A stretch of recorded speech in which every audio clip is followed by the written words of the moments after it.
It's January and I'm grumpy because it's January. Every year around October, I tell myself that it can't be that bad, right? Like I'm just remembering it wrong. It really isn't so dramatic. We don't even get like a real winter up here. It's pretty mild. It barely snows.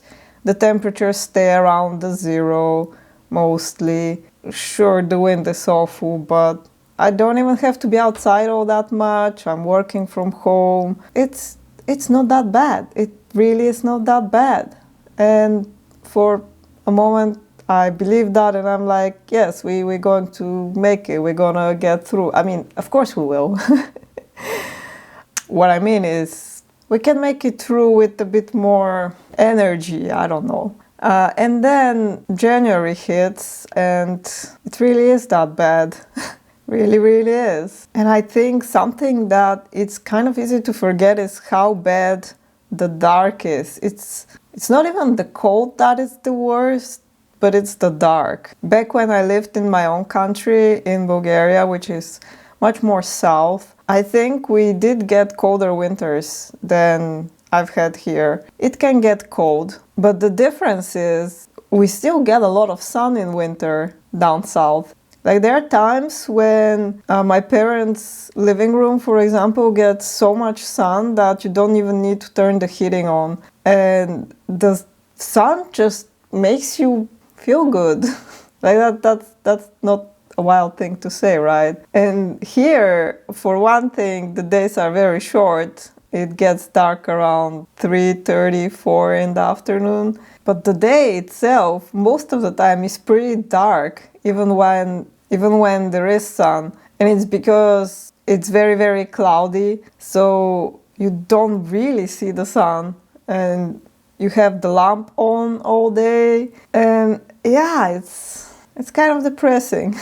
And I really hate that New Year is at that time of year. I think it should be in the spring. It's quite obvious that this is no time for new beginnings. I think we need to have New Year in March or even April. So I petition to move the New Year in April. Anyway, to be fair, I have a warm home. I have warm tea. I don't have to be out in the cold all day. I'm not like doing construction or anything like that. It's really not that bad, but also it is bad.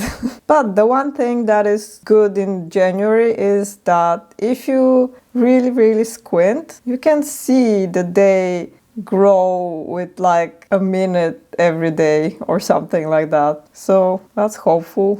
Summer will be back eventually. One day they will be back. Yep.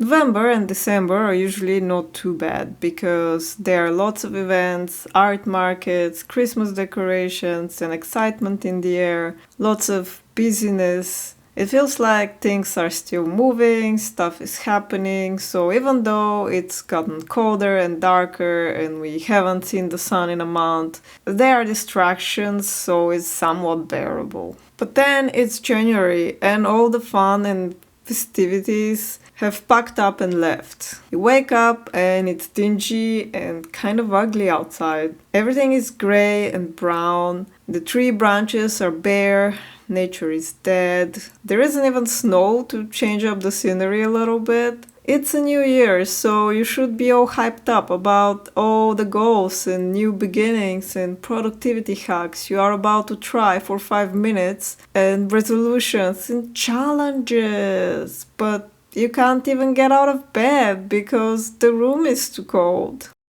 And you should be excited about becoming a better person and new opportunities, but the only thing that is new is all the prices that have gone up because, I don't know, because they can, and you remember that it is one more year since you didn't become financially stable, but, you know, maybe it's going to happen this year. Like, maybe you have some long-lost relative that is secretly rich and they are about to die and leave you all their money because even though you never knew they existed, they secretly made you their heir because they are so impressed with your brave pursuit of your dreams and you inspire them or something. Anyways, I hate January.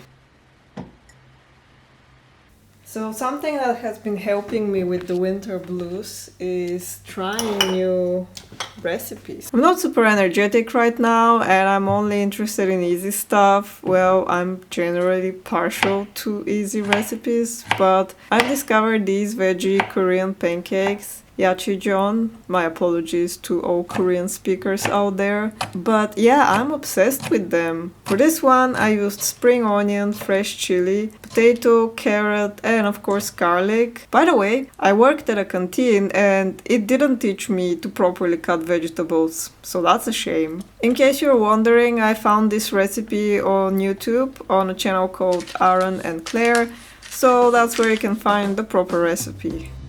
So good.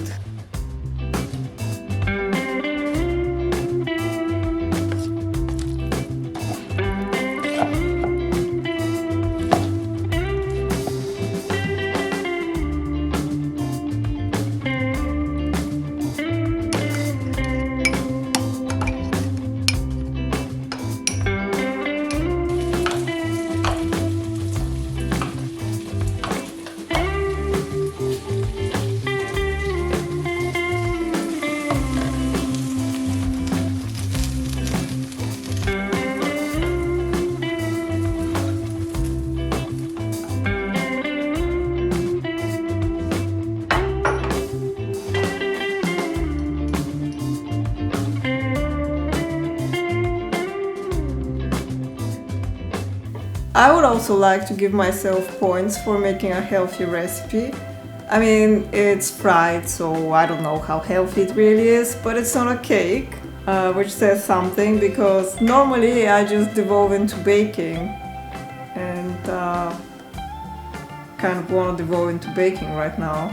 Sometimes when you're not feeling great and your thoughts aren't the most positive, one of the best things to do is keep busy. At some point while I was doing Christmas markets, I noticed that quite a few of my posters were damaged, but I didn't have time to deal with that then. So last week I finally took all of the posters out and gave them all a careful examination.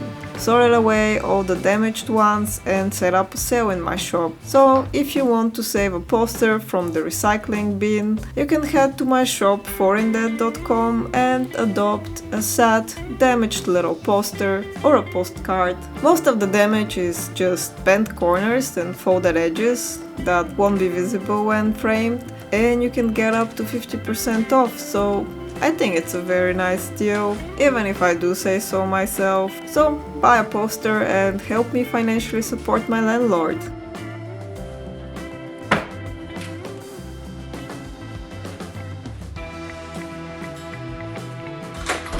January and winter in general tends to be quiet in my shop, so I always tell myself it's a good time to catch up on projects that I always procrastinate on, and just because I tell myself that doesn't mean I'm actually listening. There is a project that has been on my wish list for maybe a year and a half now, and I really want to start it, but I procrastinated and daydreamed about it for so long, it made it even harder to start. So instead I'm over here catching up on some gemstone studies for my mailing list. Oh, January, you most disappointing of months.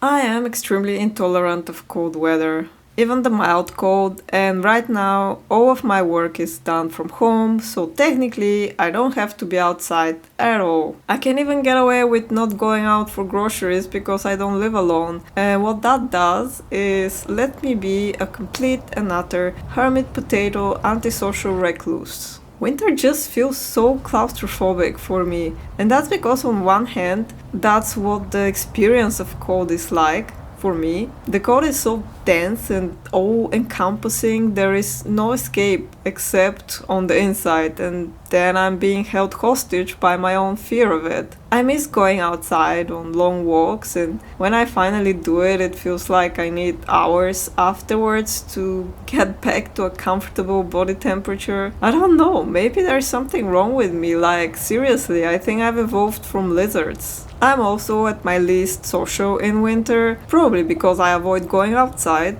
but this January I've made a challenge for myself to do at least one social thing every week, and so far, so good. I did do a social thing, but for this week I'm taking on an extra challenge and going to a meetup I've never been to before, where I don't know anyone. So today I'm going to this meetup that I've never been to before, and I'm feeling a little bit nervous and rusty because my socializing feels very rusty. I used to go to meetups all the time when I first moved to Copenhagen and didn't know anyone at all. I was constantly going to all kinds of events where I didn't know anyone, and it was hard, but also really, really rewarding. I met a lot of nice people, and it was generally a very good time in my life. And then I made some friends, I made some kind of social groups and kind of became more isolated. I didn't go looking for more. And then there was Corona, a lot of people moved away, and I'm now in a place where I don't socialize a whole lot. And I wouldn't say that it particularly bothers me. Like, I am very good at finding things to do and ways to occupy myself, but I don't think it is a good thing to live that way. So this year and this winter in particular, we are taking a new approach and we're going out and meeting people again, I guess. And yeah, I don't know what this is going to be like, but I realized it's actually much closer to home than I thought it was, and that excites me, so I'm going to focus on that, and let's see how it goes.